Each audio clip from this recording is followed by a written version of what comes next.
Ya, baik. Terima La kasih, syukru alal wajib. Amin, amin. Ya, terima kasih Pak Rizal. Kita lanjut ke penanya berikutnya dengan Pak Yonatan. Si Nandar di mana, Nandar? Iya, ini berikut ini. Pak Yonatan, selamat malam. Bisa dengar, Pak? Selamat malam, suara saya kedengar? Ya, terdengar, Pak. Ya. Silakan, langsung Pak dengan pertanyaannya. Ya, boleh saya menyampaikan mukadimah sebentar? Ya, tafadhal ya akhi, tafadhal, takalam. Masya Allah. Oke, jadi saya dengar Bapak Saifuddin Ibrahim itu tidak Sebentar. Izinkan saya berbicara dulu. Bapak Saifuddin Ibrahim ini tidak mengenal gambar diri dan hati Bapak. Buah roh yang ke-9 itu Bapak tidak sama sekali tidak memahami dan tidak menjadi pelaku firman. Hanya menjadi pendengar firman. Kalau saya perhatikan Bapak ini di WhatsApp, di mana itu kata-katanya begitu kasar. Oke. S3 dari Vatikan ya? S3 dari Vatikan Bapak ya? Saya Yonatan Nandar, channel YouTube saya Yonatan Nandar. Saya kenal Alkitab semenjak 1 SMP. Saya sering ke gereja berdebat dengan para pendeta, ke gereja Betani, ke gereja Mawar Saron saya sering. Jadi saya tahu betul kekristenan. Oke Bapak, kita terima kasih Bapak Saifuddin Ibrahim. Dan saya yakin hati kecil Bapak meyakini bahwa dinul Islam itu adalah kebenaran, al-haq. Al-Islamu ya'lu wa la yu'la alaih. Islam itu adalah tinggi, tidak ada yang lebih tinggi daripada Islam. Ya, dan waqul ja'al haqqu wa jahaqal batil innal batila kana jahuqa. Saya meyakini betul dari presentasi Bapak pertama kali, dari kemunculan Bapak saya sudah stay on begitu ya. Dan kali ini kita akan membahas Bapak Saifuddin Ibrahim dan mudah-mudahan Allahu yahdik. Mudah-mudahan Bapak Saifuddin Ibrahim di akhir penghidupannya mendapatkan hidayah Allah kembali. Ya. Bapak Saifuddin Ibrahim. Bapak Saifuddin Ibrahim, kalau kita melihat di dalam Injil Matius 21 ayat ke-42, ini jelas nubuatan Nabi Muhammad SAW. Ya, gambar saya jadi kecil ini. Ya, ini adalah nubuatan Nabi Muhammad SAW. Tadi Bapak menjabarkan, tolong gambarnya jangan diperkecil ya, supaya wajah Bapak Saifuddin Ibrahim terlihat oleh saya. Ya, tolong host diperhatikan. Ya, di dalam Matius 21 ayat ke-42 tentang batu yang dibuang oleh tukang-tukang bangunan telah menjadi batu penjuru. Itu suatu keajaiban di perbuatan Tuhan yang menjadi suatu keajaiban di mata kita.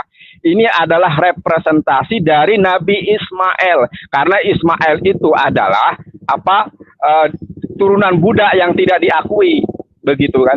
Dan keturunannya Ismail, Ahmad, Muhammad telah menjadi batu penjuru.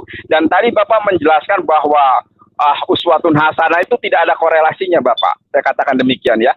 Kalau kita melihat di dalam hadis sahih, ya, Bapak bisa berbahasa Ibrani? Saya bahasa monyet. Saya bisa bahasa monyet dengan... Tuh kan kata-katanya kasar lagi. Nggak usah ngomong pakai bahasa apa-apa. Kemajuan teknologi yang telah dilakukan oleh Yahudi telah membuka seluruh kebohongan, seluruh kepandaian, seluruh kecanggihan teknologi ini.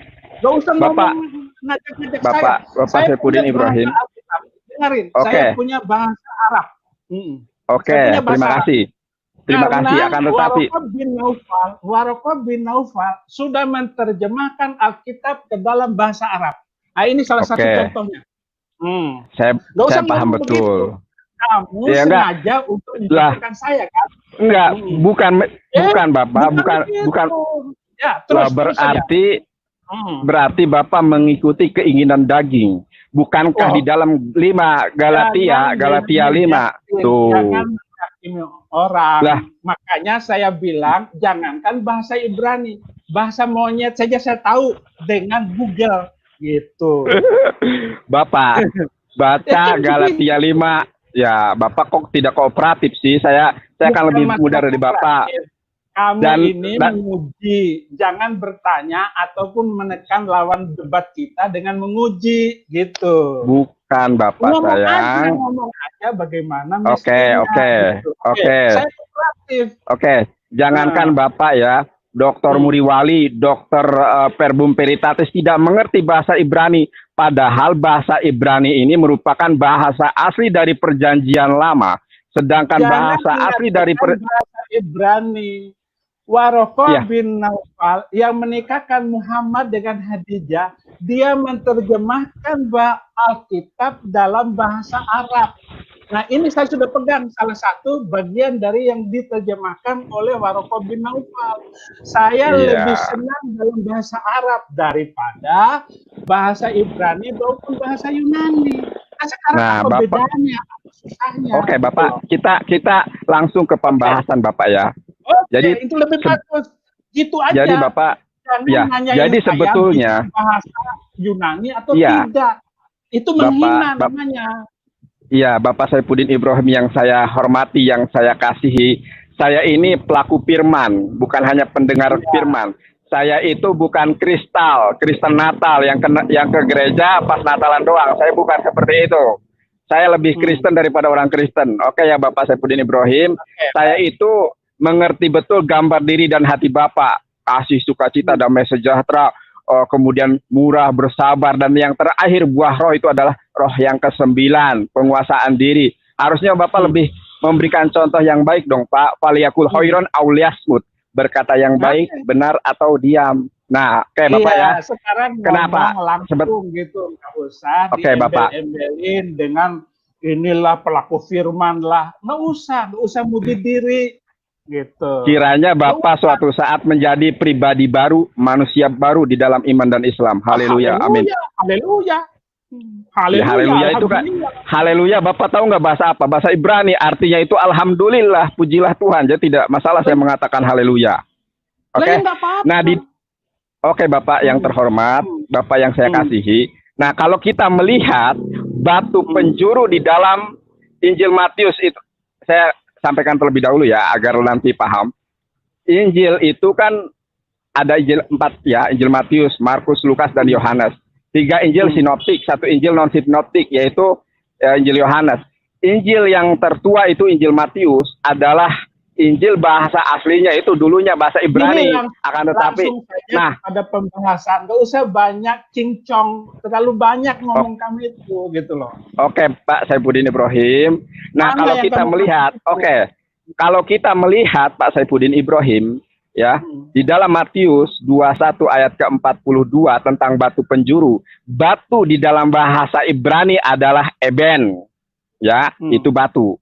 Kalau batu penjuru beda loh ya, eben batu. Kalau batu penjuru itu adalah apa? Labinah, pinah. Kalau dalam bahasa Ibrani pinah. Kalau di dalam di dalam sebuah hadis bahasa Arab itu labinah begitu. Di dalam sebuah hadis yang sahih, Bapak, di situ dinyatakan ya, ketika Nabi Muhammad SAW memperumpamakan dirinya, aku dengan nabi-nabi sebelumku itu seperti seseorang yang membangun rumah yang sangat elok, rumah yang sangat indah. Kemudian orang mengitari rumah tersebut seraya mengatakan, alangkah indah sekali rumah ini, alangkah indah sekali rumah ini, akan tetapi ada lubang yang kosong. Andaikan lubang yang kosong itu diisi oleh batu penjuru, maka sungguh sangat luar biasa sekali. Kata Rasulullah SAW, wa anna labinah wa anna hotamun nabiyyin. Aku itulah batu penjuru dan akulah penutup para nabi. Nah, kalau kita Pak Saifuddin Ibrahim mengeksplorasi lebih jauh tentang Alkitab, di dalam original teks bahasa Ibrani, di dalam bahasa Yunani, maka Masya Allah Nabi Muhammad SAW real saya dapati. Oleh karenanya saya semenjak kecil, semenjak otak saya itu tidak terpengaruh oleh ajaran-ajaran yang lain, saya menemukan kebenaran Islam itu justru dari Alkitab. Ya, saya kecil itu mendekat hidup dan penghidupan saya dengan Alkitab. Jadi batu penjuru itu Nabi Muhammad gitu. Tadi sebagaimana yang saya paparkan. Nah, sekarang untuk sebentar Bapak, untuk mengidentifikasi lebih detail lagi, kita harus membaca Injil Matius 21 ayat ke-43. Jadi ayat ke-42 dan 43 itu saling keterkaitan, tidak bisa dipisahkan. Seperti Bapak Saifuddin Ibrahim dengan saya. Begitu Bapak ya. Nah, di dalam Bapak, di dalam bahasa Ibrani, di dalam bahasa Yunani ya. Jadi bahasa asli dari perjanjian baru itu saudara-saudari semuanya adalah bahasa Yunani. Meskipun Isa alaihissalam hidup bukan di Yunani, akan tetapi bahasa asli dari perjanjian baru bahasa Yunani, Greek. Ya. Di dalam Matius 21 ayat ke-43 tentang oleh sebab itu kerajaan Allah akan dicabut daripadamu dan akan diberikan kepada suatu bangsa lain yang akan menghasilkan buah kerajaan itu. Nah, jadi Bapak untuk memahami nubuatan ini coba Bapak lihat dari pasal 21 ayat 33 sampai dengan ayat 41. Jadi Yesus itu adalah Nabi Allah, utusan Allah kepada Nabi Israel, ya ke Bani Israel maksud saya, yang diberikan sebuah kelebihan, yaitu ketika mengajar dengan penuh perumpamaan. Bisa dilihat di situ Bapak perumpamaannya. Saking jengkelnya Isa alaihissalam kepada orang-orang Yahudi Israel yang sangat bebal, maka Yesus mengucapkan nubuatan ini, ya. Kerajaan Allah akan batu yang dibuang akan menjadi batu penjuru, karena di dalam perumpamaan itu anak Tuhan, anak Allah katanya itu anak pemilik kebun yaitu Yesus itu dibunuh begitu ya. Dan karena dibunuh itu estafet kerajaan Allah atau risalah Islam akan dicabut daripadamu, akan diberikan kepada suatu bangsa lain. Saudara Ishak itu kan Ismail adalah anak yang pertama, Ishak anak yang kedua. Nah, di dalam bahasa Yunani, Beseliato, ya, kai.hesetai, ya, esni. Nah, Bapak, begitu ya. Nah, Bapak paham nggak apa yang saya katakan tadi, bahasa Yunaninya? Beselia, tahu nggak artinya apa? Theokai.hesetai etni. Begitu kan, Bapak paham nggak ini? Soalnya ini sangat penting sekali, Bapak, bahasa Yunani. Ya, Beselia. Beselia theokai.hesetai etni. Nah, Bapak paham nggak etni itu apa? Ini sangat penting loh, Pak. Apa itu? Apa? Ya, makanya saya tanya Bapak. Bapak kan gembala sidang. Iya, terusin saya aja. Anggap saya ini orang yang nggak tahu sama sekali gitu loh. Karena kalau Bapak saya kan punya Bapak dengan Ustadz Nandar gitu. Yonatan Nandar, Bapak nama saya jangan dipanggil Nandarnya doang dong. Yonatan Nandar. Ya udahlah, Nandar aja lah. Ya, Bapak di Jakarta ya. Di YouTube itu Nandar S3 dari Vatikan kan? Bukan di Vatikan. Fitnah kan Bapak tuh kan. Banyak ngaku-ngaku gitu. Alam itu banyak ngaku-ngaku. Bapak saya itu tidak sekolah di Vatikan. Oke, kembali ya Bapak.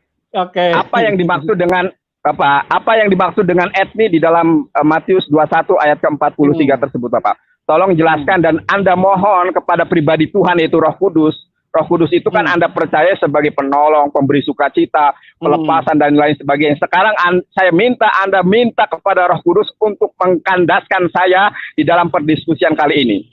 Ya. Kalau memang Roh Kudus itu adalah Roh Tuhan yang Anda anggap bisa memberikan penolongan, tolong Bapak Ibrahim agar bisa menjawab pertanyaan saya ini. Etni itu bahasa Yunani. Dalam bahasa Indonesia apa? Nah, saya mau jelaskan inti dari persoalan Anda adalah tentang batu penjuru itu adalah Nabi Muhammad. Loh, tadi sudah saya dengar pemaparan Bapak dari awal sampai akhir. Yang saya sekarang inginkan, Bapak Saifuddin Ibrahim yang saya hormati. Karena di dalam Islam itu kan kita harus menghormati orang yang lebih tua daripada kita. Dulu, dengarin dulu. Tadi kamu sudah banyak ngomong. Dengarin saya dulu. Ya, Bapak, orang ini. Ya, silakan Bapak.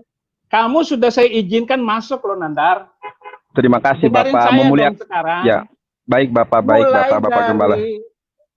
Dari tentang batu penjuru itu hanya ada di dalam istilah Alkitab. Al-Quran dan Al-Hadis tidak memakai kata batu penjuru untuk teladan, untuk contoh, untuk idol, untuk idola kita. Bukan itu. Tetapi batu penjuru hanya dipakai oleh Alkitab dan di dalam bahasa Ibrani.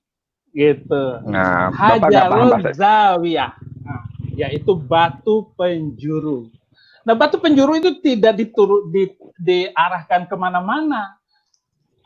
Efesus 2 ayat 20.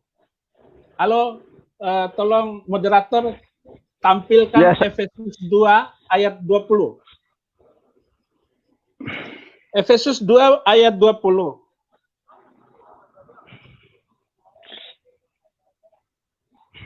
Ya, Efesus 2 ayat 20. Sudah? Ya. Bunitum ala asasir rusuli wal anbiya wa hajalu zawiyah wal masihu yasu'u nafsu. Gitu. Arabnya lebih jelas daripada bahasa yang kamu pakai. Yang dibangun di atas dasar para rasul dan para nabi-nabi dengan Kristus Yesus sebagai batu penjuru. Di dalam bahasa Arabnya, huwal masihu yasu'u nafsu. Yesus Kristus dirinya itulah batu penjuru. Jadi jangan dibawa ke tempat lain. Di Efesus 2 ayat 20, batu penjuru itu Yesus, bukan yang lain. Saudara Kunandar, Saudara Yonatan Nandar. Biar puas saya sebut nama Anda. Ya, terima kasih Bapak. Jadi nanti dulu, jangan dipotong dulu. Kamu suka ngomong omongan orang. Enggak, orang lebih tua. Siapa Bapak? Saya sudah dengar debat kamu suka motong orang. Dan kamu sudah potong-potong YouTube saya.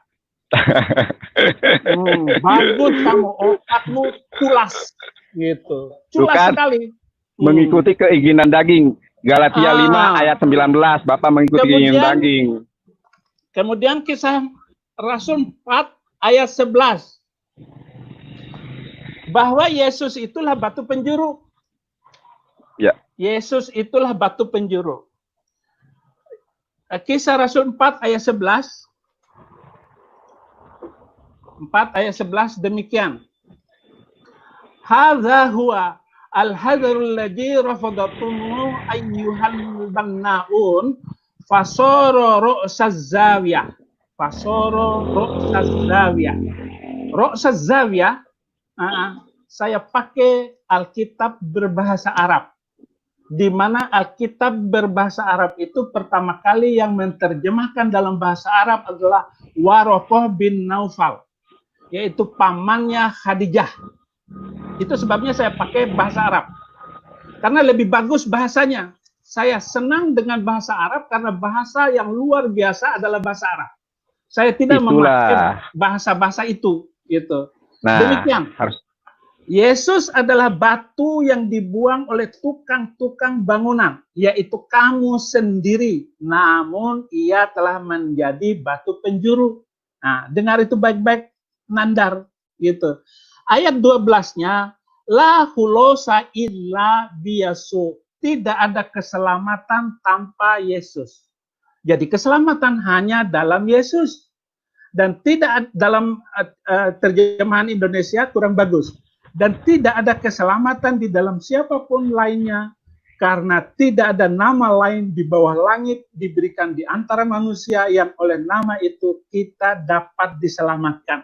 Ini terjemahan yang tidak bagus, tapi bahasa Arab adalah bahasa yang luar biasa. La hulosa illa biyasu. Fama min asmin akhor tahtas sama. Wahaballahu linnasi nukaddiru bihi nahluso. Ini bahasa yang luar biasa, Nandar. Jadi jangan saya dipaksa untuk mengikuti bahasa Yunani maupun bahasa Ibrani. Nah, bahasa Arab adalah bahasa terbaik di muka bumi untuk menjelaskan isi hati. Maka terjemahan Alkitab di dalam bahasa Arab itu lebih saya sukai daripada bahasa Indonesia sendiri. Jadi kalau saya kesulitan untuk mengerti bahasa Indonesia, Alkitab bahasa Indonesia, saya lari kepada Alkitab bahasa Arab. Saya lari ke sini untuk mengungkapkan makna terdalam dari Alkitab. Jadi kalau kamu mengatakan bahwa batu penjuru itu adalah Nabi Muhammad, kamu telah salah melangkah. Kamu masuk Islam, itu kamu terkutuk oleh Al-Quran sendiri. Al-Ma'idah 47, wal yahkum ahlal injil bima anzalallahu fi wa man lam yahkum bima anzalallah fa ulaika humul fasiqun. Hendaklah pengikut Injil memutuskan perkara berdasarkan Injil. Barang siapa yang tidak memutuskan perkara berdasarkan Injil, maka mereka adalah orang-orang fasik. Jadi orang Kristen yang masuk Islam terkutuk oleh Al-Quran sendiri. Itu kamu akan tahu bagaimana kutukan Tuhan Allah Subhanahu wa Ta'ala atas orang Kristen yang masuk Islam. Quran yang ngomong, bukan saya. Udah, saya ya Pak. Oke, jangan kamu mengajak saya balik lagi. Salah kamu. Oke, sekarang tidak masalah, Pak. Apa? Ya, terima kasih udah Bapak. Apa dengan batu penjuru itu? Kamu sudah salah, sudah masuk dalam perangkapmu sendiri. Oke, saya ucapkan terima kasih atas kejujuran Bapak Gembala Sidang. Kiranya Tuhan melawat dan menjamah pribadinya. Karena pada malam ini Bapak Gembala Sidang tidak dibimbing oleh Roh Kudus yang dianggap sebagai pribadi yang dapat menolong. Akan tetapi pribadi Roh Kudus tidak mampu mengkandaskan saya di dalam perdiskusian kita malam ini. Justru Roh Kudus yang Anda maksud itu adalah Ahmad sebenarnya. Ya, Bapak Saifuddin Ibrahim, saya ucapkan saya mengapresiasi Bapak yang setinggi-tingginya. Karena tadi Bapak mengatakan tidak ada bahasa yang lebih bagus, lebih baik daripada bahasa Arab. Ya, sebagaimana firman Tuhan di dalam surat Al-Baqarah ayat ke-23, wa in kuntum fi raibin mimma nazzalna ala abdina fa'tu bi suratin min misli wa suhada'akum min dunillahi in kuntum shadiqin. Seandainya kalian ragu terhadap Al-Qur'an yang aku turunkan kepada hambaku Muhammad, buatlah 3 ayat saja semisal Al-Qur'an. Minta tolong kepada Beelzebul, minta tolong kepada Lucifer, saling bahu-membahulah kalian untuk membuat 3 ayat. 3 ayat itu paling pendek di dalam surat Al-Quran. Sampai detik ini tidak ada yang sanggup membuat semisal Al-Quran. Oleh karenanya dengan jujur Bapak tadi mengatakan hanya bahasa Arablah bahasa terbaik di muka bumi ini. Ya, dengan kejujuran ini Bapak tolong merenung. Bapak, iya, bahasa Arab. Jangan mengalihkan masalah batu penjuru dengan Al-Quran. Jangan. Nah, Bapak tadi mengatakan bahwa bahasa Arab bahwa batu penjuru itu adalah Muhammad. Saya bilang batu penjuru itu bukan Muhammad, Yesus Kristus. Kenapa kamu lari ke masalah lain? Lah, begini, Bapak tadi mengatakan kan bahasa Arab adalah bahasa terbaik di dunia ini, di muka bumi ini. Inilah kenapa batu penjuru yaitu Nabi Muhammad SAW datang dari Arab agar menjaga autentisitas kitab suci, Bapak. Itu yang tidak bisa dinafikan. Lah, tadi Bapak mengatakan sendiri bahwa bahasa terbaik di muka bumi ini, bahasa yang mudah dipahami dan lain sebagainya adalah bahasa Arab. Oleh karenanya, Yeshua Hamashiach menubuatkan Ahmad sang Periklitos, Los Periklitos dinomisu. Periklitos atau Paraklitos sepadan dengan Ahmad. Di dalam Injil Yohanes pasal 14 ayat ke-16, Yesus mengatakan Los Periklitos dinomisu. Aku meminta kepada Bapak Ahmad. Ustadz Nandar. Oke. Yonatan Nandar dengerin dulu. Bapak Saifuddin Ibrahim tidak pernah menubuatkan Nabi Muhammad di dalam Injil. Dan batu penjuru itu bukan untuk Nabi Muhammad. Saya sudah jelaskan di dalam Kisah Rasul 4 ayat 11 dan 12, Efesus 2 ayat 20. Kenapa kamu ngomongnya ngelantur kemana-mana? Bapak Saifuddin Ibrahim, tolong dong kooperatif.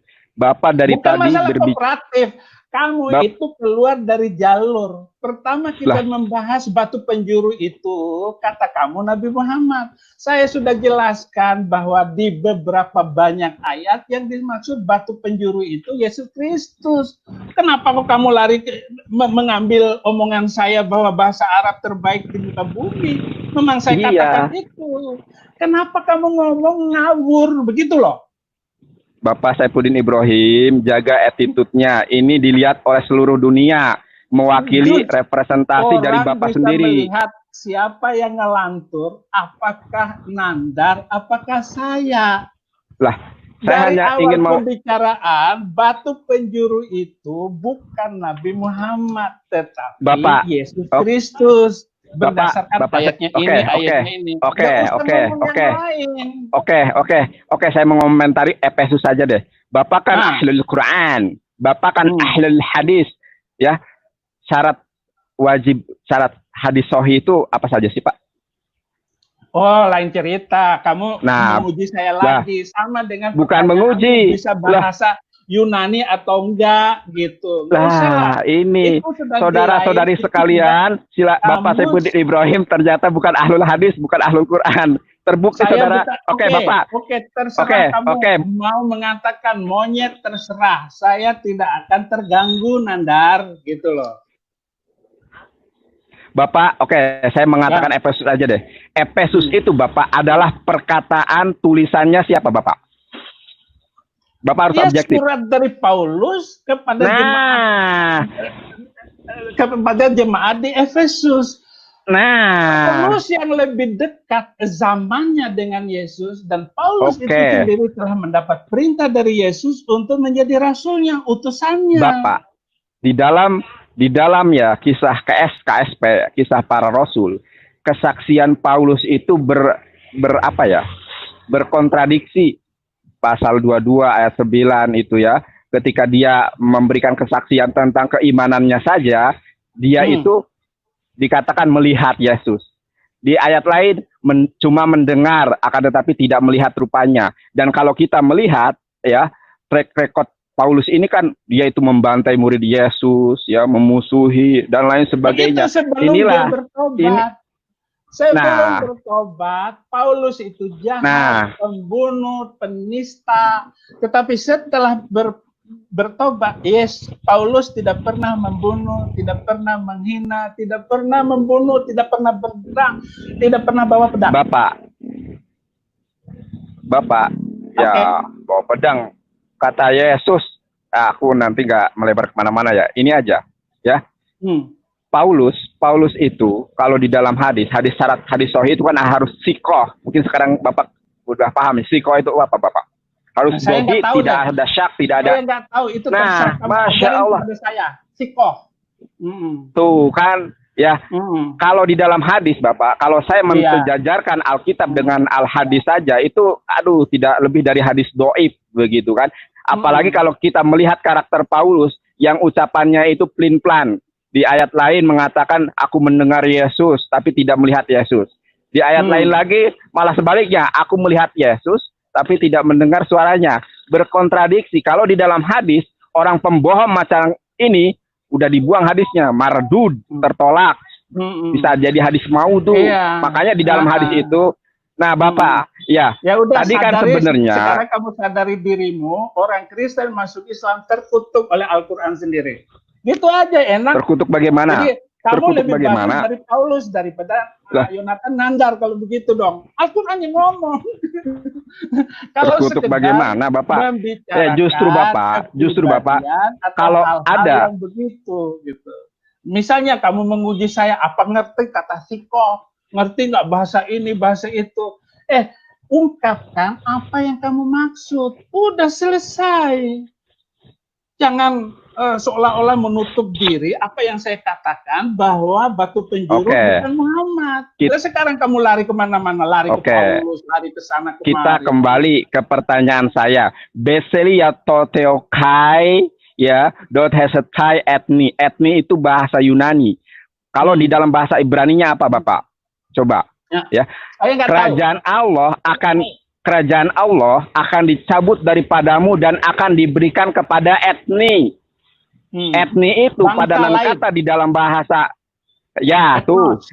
Padanan kata, etnos ya. Padanan kata di dalam bahasa Ibraninya apa etnos, Bapak? Sekarang kan Bapak sudah tahu bangsa lain itu etnos. Kalau di dalam bahasa Ibrani, bahasa Arabnya sya'bun. Saya nggak bertanya bahasa Arab. Yang saya tanya adalah menjawab dalam bahasa Ibrani. Oke, saya jawab. Saya jawab ya. Padanan. Bapak, saya jawab. Bapak, saya jawab ya. Etni atau etnos itu adalah bangsa lain. Kalau di dalam perspektif bahasa Ibrani di dalam Perjanjian Lama itu adalah goyim. Goyim itu dimaksudkan untuk orang-orang di luar orang Yahudi. Nah, dari sini sudah jelas dari ayat 42 sampai 43 dinyatakan kerajaan Allah dari mulai ayat 42 tadi sudah saya jelaskan akan dicabut daripadamu dari bangsa Yahudi kepada bangsa lain. yang bukan dari orang Yahudi, yaitu bangsa Ismail. Karena kita tahu Abinu Abraham, bapak kita Abraham, bapak segala bangsa, itu kan mempunyai anak dua, yaitu Ismail. Yang pertama, anak perjanjian yang dikorbankan itu. Yang kedua adalah Ishak, bapak. Ya, nah ya dari Ishak punya anak Yakub, Esau. Dari Esau, ya dari Yakub ini punya anak 12 Bani Israel. Karena orang Israel itu membangkang, tidak taat hukum Taurat, ya, dan lain sebagainya. Bahkan Isa alaihissalam tidak dipercaya sebagai nabi oleh bangsa Israel. Malah ada konspirasi antara Romawi dan Yahudi untuk membunuh Nabi Isa. Oleh karenanya di dalam Matius 21 ayat ke-33 sampai dengan 41, Yesus membuat perumpamaan bahwa anak pemilik kebun akan dibunuh, ya, dan kerajaan Allah akan dicabut, ya kan, karena Yesusnya telah dibunuh. Meskipun dalam perspektif kalau kita mengeksplorasi Alkitab, yang dibunuh itu bukan Yesus, ya. Akan tetapi saya tidak berbicara itu. Kerajaan Allah akan dicabut daripadamu dan akan diberikan kepada etnos atau goyim, bangsa lain. Tidak mungkin bangsa lain itu adalah Yesus sendiri, itu yang pertama. Dan tidak mungkin nubuatan ini tidak tergenapi kecuali digenapi oleh bangsa Arab. Karena kalau kita melihat ayat ini tidak. Sudah, kamu kebanyakan ngomong, ngelantur kemana-mana. Kamu sudah berbicara tentang Ismail dan Ishak. Kamu harus kembali dulu kepada kitab Kejadian. Siapakah yang diberikan perjanjian kekal itu? Bukan kepada Ismail, Nandar. Kejadian 17 ayat 19, tetapi Allah berfirman, tidak, malaikat ismu Saralah, istrimu Saralah yang akan melahirkan anak laki-laki bagimu, dan engkau akan menamai dia Ishak, dan aku akan mengadakan perjanjianku dengan dia menjadi perjanjian yang kekal untuk keturunannya. Jadi tidak akan diberikan kepada bangsa manapun. Walaupun Yesus mengatakan seperti itu, tetapi kerajaan Allah itu akan diterima siapa saja yang menerima Yesus Kristus sebagai Tuhan dan Juru Selamat. Orang yang menolak, menyimpang, meninggalkan Yesus Kristus akan celaka, tidak bisa hidup kekal selama-lamanya. Jadi bukan kerajaan di dunia ini, Bung. Nandar. Pantas saja kamu murtad, pantas aja kamu mu'alaf, gitu. Karena kamu nggak bisa membaca baik Alkitab. Ngaku pelaku firman, tetapi kamu meninggalkan Yesus. Apa artinya, saudara Nandar? Bapak, masa batu penjuru dibilang? Oke, Bapak. Bapak, terima kasih, Bapak. Saya rasa begini. Halo, Bapak. Bapak, tolong Bapak. Itu moderator.